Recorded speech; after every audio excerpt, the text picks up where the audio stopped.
Part 1. You'll hear a student asking for advice on her accommodation. First, you have some time to look at questions 1 to 6.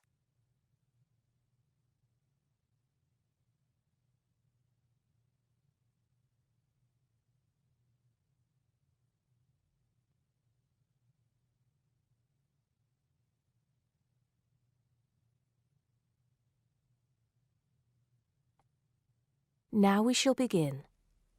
You should answer the questions as you listen, because you will not hear the recording a second time. Listen carefully and answer questions 1 to 6. Good morning. So, what can I do for you? Well, it's about the accommodation where I'm staying at the moment. First, can you give me your name and address, please? Yes, I'm Maria Dominguez, and the address is 12 Pine Tree Terrace. It's in Westcliff. I'm staying with 2 other students. There's actually 4 of us in the house, us 3 students and the lady who rents the house to us. So, is there a problem? Well, there are a few, actually. You know, I'm a first-year student, and though I lived away from home for a while when I was studying over the summer in Mexico City, I've never lived abroad, and it's a big change for me. The course is tough, but that's not the main difficulty. I'm coping with that up till now, anyway. The accommodation was arranged for you by our office, wasn't it? It's a nice place by the sea. Okay, but it's difficult. There are only a few buses, and it takes about 50 minutes. It's just so far away, and there's no way I can get back if I want to stay on after 7. And also the other thing is, there's nothing to do there. It's basically just a village. All my friends stay on campus. What about the girls you live with? Do you get on with them? Well, when I see them, but one of them is hardly ever there. Mostly she stays in a house with friends. They've got plenty of extra space, you see. The other girl is quiet as a mouse and hardly ever leaves her room. The landlady's friendly enough, though a bit forgetful, and she doesn't keep the place very clean. I don't have any real problem with her as a person, though. I understand it's rather far away. So I suppose you'd like us to find you a place in the halls of residence or closer by in the town. That would be good. You did say in your brochure that most first-year students are offered a place in halls. I think it actually said final-year students have priority there. They need the library facilities more for studying for their finals. Before you hear the rest of the conversation, you have some time to look at questions 7 to 10.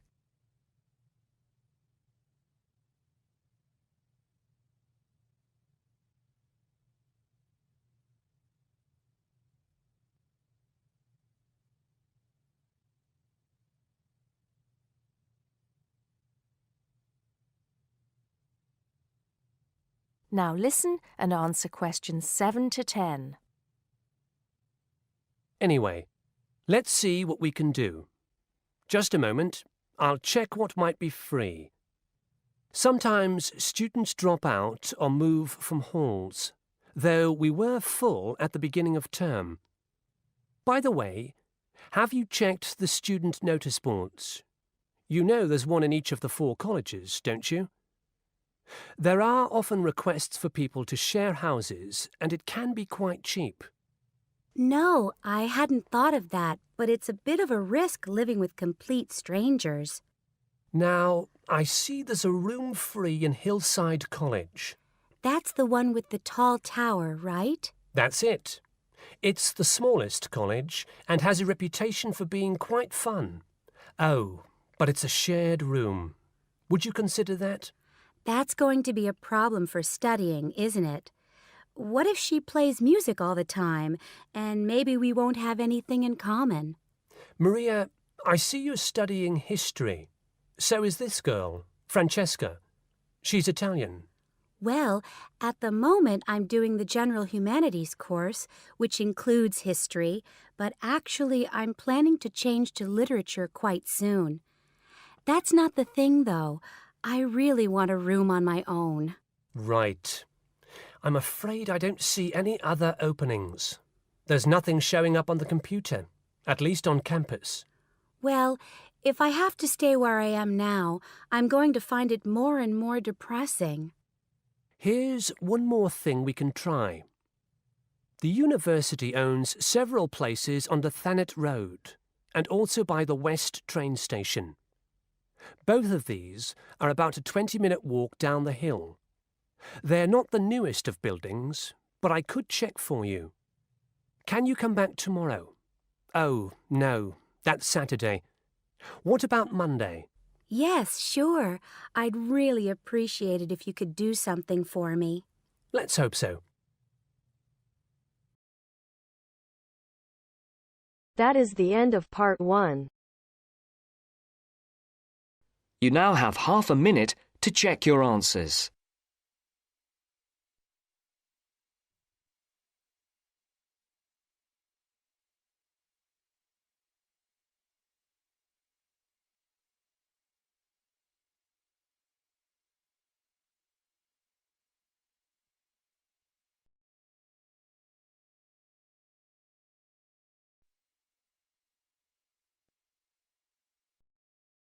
Now turns to part 2. Part 2. Listen to a man talking to a group of people at a weekend work conference in a hotel. First, look at questions 11 to 14.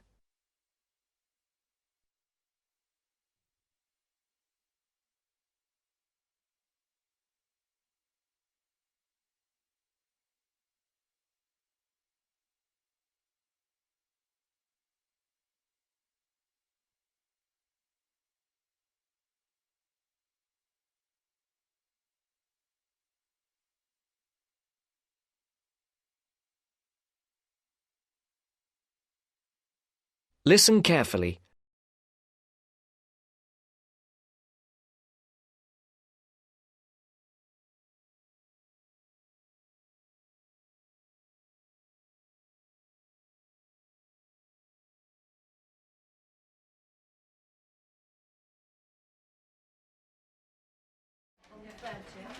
OK, can everyone listen again now, please? Now you know how much of the weekend will be work and what some of the meetings and sessions are about, I'd like to tell you something about how you can spend some of the free time you have over the weekend, both inside the hotel and outside in the town centre. As I've said, you'll be free from around 5 today and on Saturday and from lunchtime on Sunday, and there's plenty to do. This is the first time we've had the conference at the Royal Spa Hotel, and I'm sure you'll agree it's a very nice place. Really, there's no need to leave the hotel at all if you don't want to, but I'm sure some of you will want to get out for a change of environment. OK, first, restaurants and bars. I'm sure you all saw that there was a bar near the entrance as you came into the hotel, but there are actually 2 more bars. One is also on the ground floor, behind the main restaurant, and the other is on the top floor. That one has a very nice terrace where you can sit outside and enjoy the view. That bar is for hotel guests only and is usually a bit quieter. As I say, the main restaurant is on the ground floor. We will have breakfast and lunch there, so you'll get to know it well. There is also a smaller restaurant for coffee, sandwiches and snacks on the 3rd floor, and that is also only for hotel guests. There is a gym and health club in the basement. The gym has a good range of equipment and is open from 7 a.m. I know some of you were talking about a swimming pool, but unfortunately there is no swimming pool. I will tell you where there is a pool close to the hotel in a moment.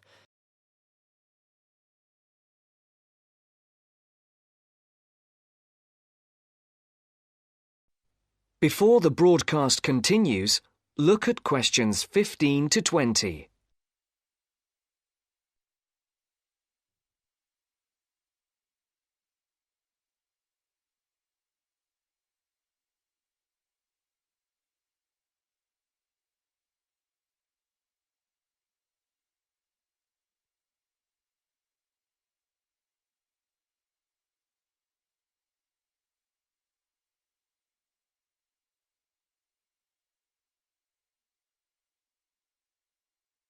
You will now listen to the second part of the talk.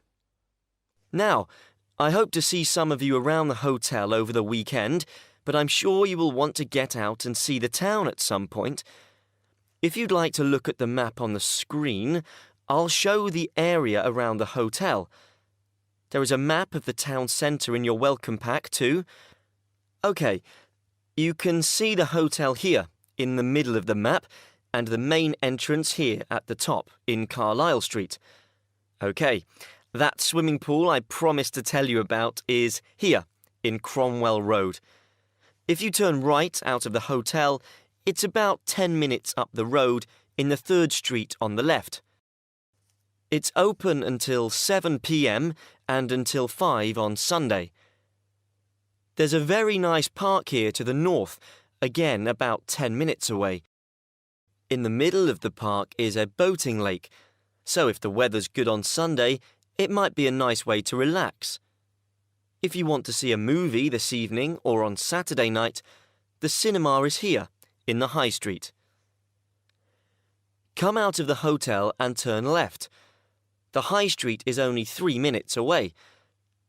The cinema is here at the top of the street, next to a fairly large car park. Now, restaurants. There is a good Chinese restaurant in the middle of the High Street, here on the right. It's directly opposite the town hall. It's called the White Orchid. Another very nice restaurant is Leonardo's. It does Spanish and Mexican food. It's here, at the bottom of the High Street. So, turn left at the end of Carlisle Street, walk down for 5 minutes, and you'll see it on the other side of the road. I went to Leonardo's last time I was here, so I can recommend it. Now, if anyone wants to see some live music, there is always a jazz band playing at the Pink Coconut. Yeah, that's right, the Pink Coconut. That's here, in a little street behind the hotel. The street name is not on the map, but it's easy to find. Turn right out of the main entrance, and then take the first right to go back round to the back of the hotel. So, I think that's everything. Please ask me if you have anything else. That is the end of part 2. You now have half a minute to check your answers.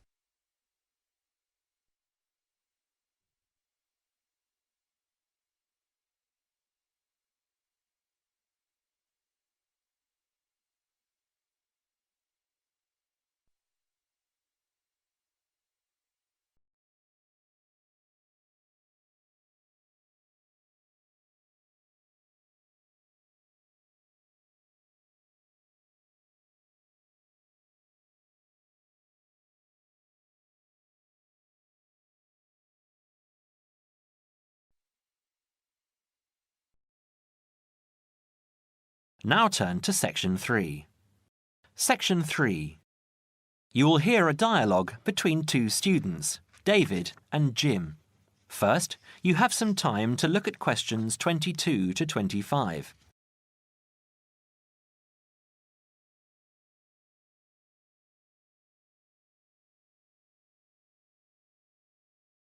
Now listen carefully and answer questions 22 to 25.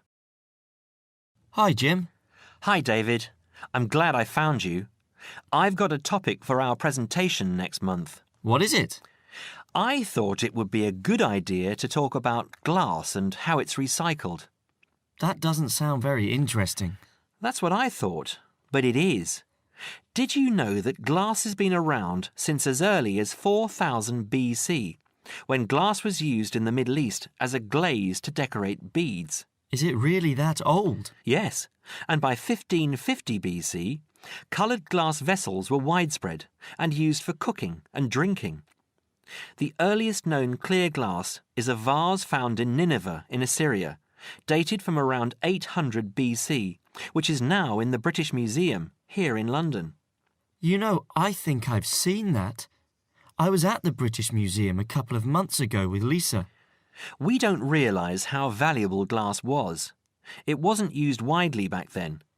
Until the 18th and 19th centuries, glass was very expensive and was used for limited applications, such as stained glass windows for churches.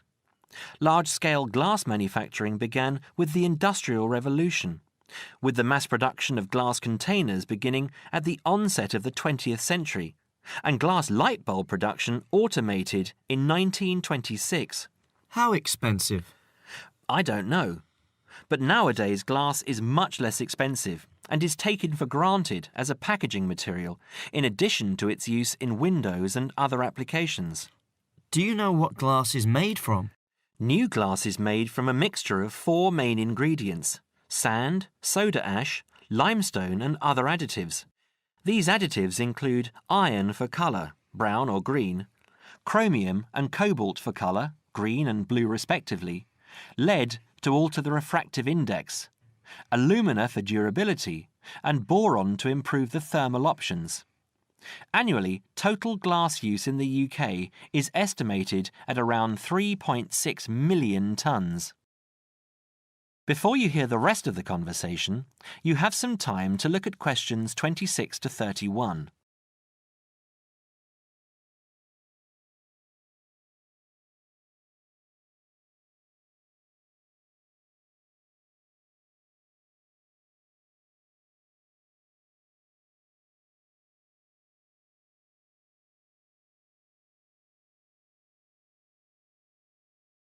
Now listen and answer questions 26 to 31. You're kidding. That's phenomenal. What do we do with all that glass? Where does it go? Using present technology, the UK glass industry has the capacity to recycle over 1 million tonnes of glass each year. And this, coupled with the material's unique ability to be infinitely recycled without compromising its quality, creates a compelling case for the recycling of glass.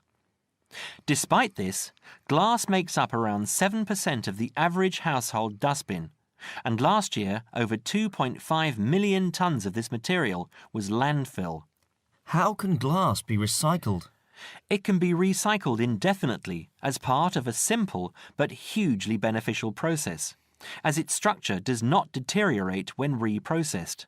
In the case of bottles and jars, up to 80% of the total mixture can be made from reclaimed scrap glass, called cullet. What's it called?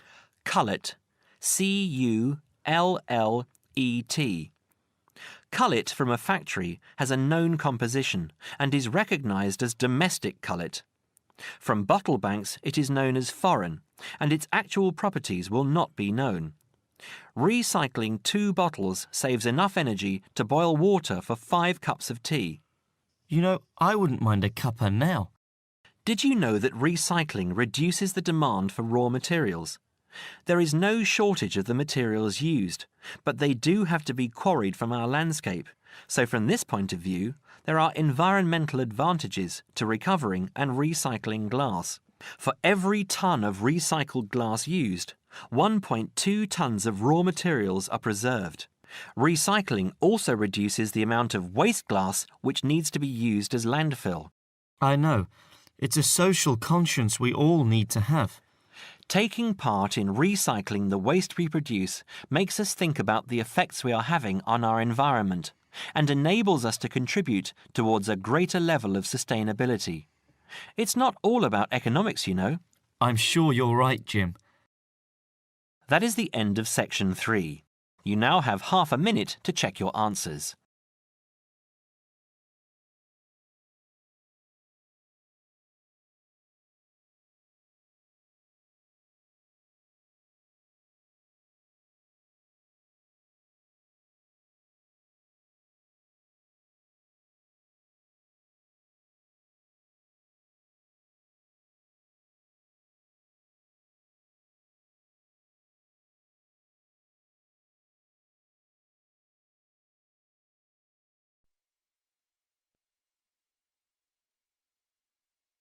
Now turns to Part 4.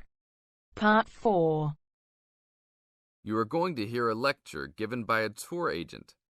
First, you have some time to look at questions 31 to 40.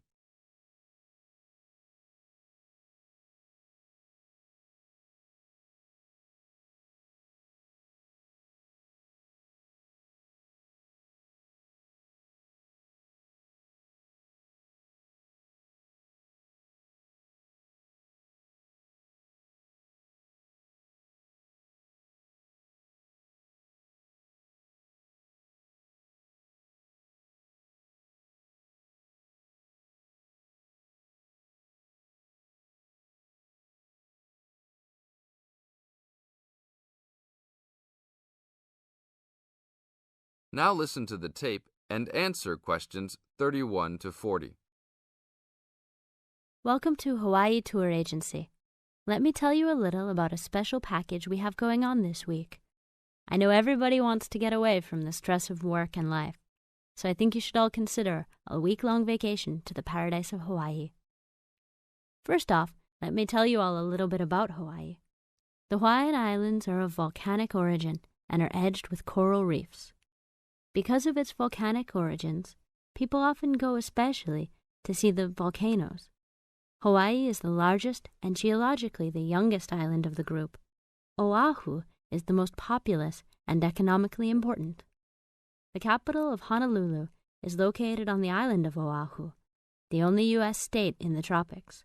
Hawaii is sometimes called the paradise of the Pacific because of its spectacular beauty, abundant sunshine, expanses of lush green plants and beautiful colored flowers, palm trees, coral beaches with rolling white surf, and cloud-covered volcanic peaks rising to majestic heights.